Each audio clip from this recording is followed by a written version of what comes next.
Welcome to Morgellons discussion and microscopy videos with your host, Jeremy Murphy. Hey guys, what's up? And welcome back to Morgellons discussion and microscopy videos. I'm your host, Jeremy Murphy, and today I want to talk about this new video that came out by Richard Kuhns, Get Your Life Back. What is Morgellons? I sat down with an open mind and watched this video. I was hoping that they were going to be honest about what was going on with Morgellons, but what occurred to me is that either they really don't know what's going on with Morgellons, or they really want to sell some debriding soap. So let's break it down. One of them he raises is that Morgellons is a culmination of a lot of different things, that it presents differently in so many different people. And that's the first point that I would dispute. Morgellons presents the same in every single person. Microscopic fibers embedded in skin tissue. So Richard Kuhns goes on to say that you see people with these fuzz balls in their hair that they find in the bed. That's not Morgellons. That's not a symptom of Morgellons. That's something that some people with Morgellons may experience. But I really believe that people that don't have Morgellons experience that same thing. And that's the first thing that should be excluded. I was just talking with a friend of mine on TikTok recently about those fuzz balls and being in hair and how they are not associated with Morgellons. But the microscopic fibers embedded in skin tissue, that's the sole diagnostic criteria. You know, I'm glad he highlighted the misinformation that Morgellons can eat through concrete and tabletop counters, and that Morgellons is not a parasite itself. But then he started talking about stuff like the Morgellons Research Organization, which has been out of business for, almost a decade? I think over a decade now the Morgellons Research Organization's been out of business. So I'm not sure why he was citing them, but they don't have any recent evidence to demonstrate to anybody. They've been out of business. Regarding Morgellons being contagious, no, absolutely not. There are some people who may have the same genetic predisposition, and there are some people who may have had the same exposure to the insect vectors which would transmit the infection, which could result in Morgellons in those who were genetically predisposed. But why didn't he talk about the genetic predisposition? So then we keep going through the video, and they're talking about 5G, they're talking about GMO and glyphosate. So let's be clear about this. GMO and glyphosate has been ruled out as a causative agent by one of the world's leading GMO experts, Dr. Vitaly Satovsky. He states that agrobacterium can in no way instigate the specific symptom that is demonstrated in Morgellons disease.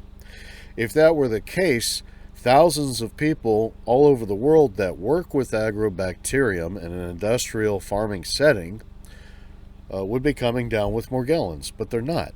And that's because there is no association with GMO and Morgellons.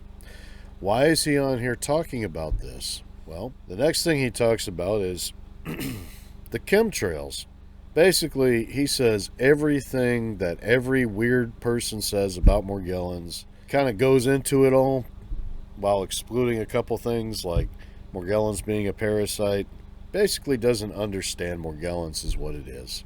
And at the very end of this video, they post a freaking advertisement to buy debriding soap, like Morgellons is some kind of topical situation. We have a real serious problem where people watch videos that people like Richard Kuhns puts up, and because they are highly susceptible to misinformation, they believe what he's saying, even though what he is saying has been disproven, debunked, and disputed in reputable peer-reviewed science. What Richard is talking about is anecdotal YouTube accounts. People saying, I have Morgellons, I woke up with this fuzzball in my bed, and look, it's moving. That's not Morgellons. People with Morgellons get sores on their body, and those sores hurt, and they're disfiguring. And inside those sores, there may be microscopic filaments embedded in the skin tissue. But those filaments didn't come from a 5G tower or a freaking airplane. They came from the body's own cells. And we know that because science has demonstrated that at the base of these fibers, these microscopic fibers, is a pavement of epithelial cells. That's right. If you find a fiber out in the environment, say in the cotton or whatever, if you do a chemical analysis on it, that fiber is likely going to test positive for textiles, cotton, cellulose. Morgellons fibers are created from keratin and collagen, and that's what the chemical analysis demonstrates consistently on these fibers. There's a broad divide between cellulose and collagen, okay? And so that's why it is vital. I mean, it doesn't matter if it's vital or not. The only way you can diagnose Morgellons is by demonstrating microscopic filaments embedded in the skin tissue. If you can't demonstrate that in a patient, then that patient does not have Morgellons. In fact, they may have the mistaken belief of having Morgellons because they watched one of Richard Kuhns' videos demonstrating misinformation about Morgellons.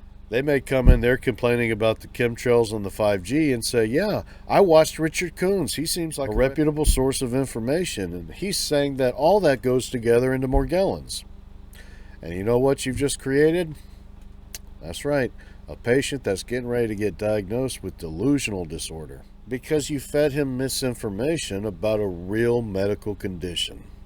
It's got to stop. Richard Kuhns, you need to make a disclaimer that you are not familiar with the science of Morgellons, and that's obvious by anybody who is and has reviewed your video.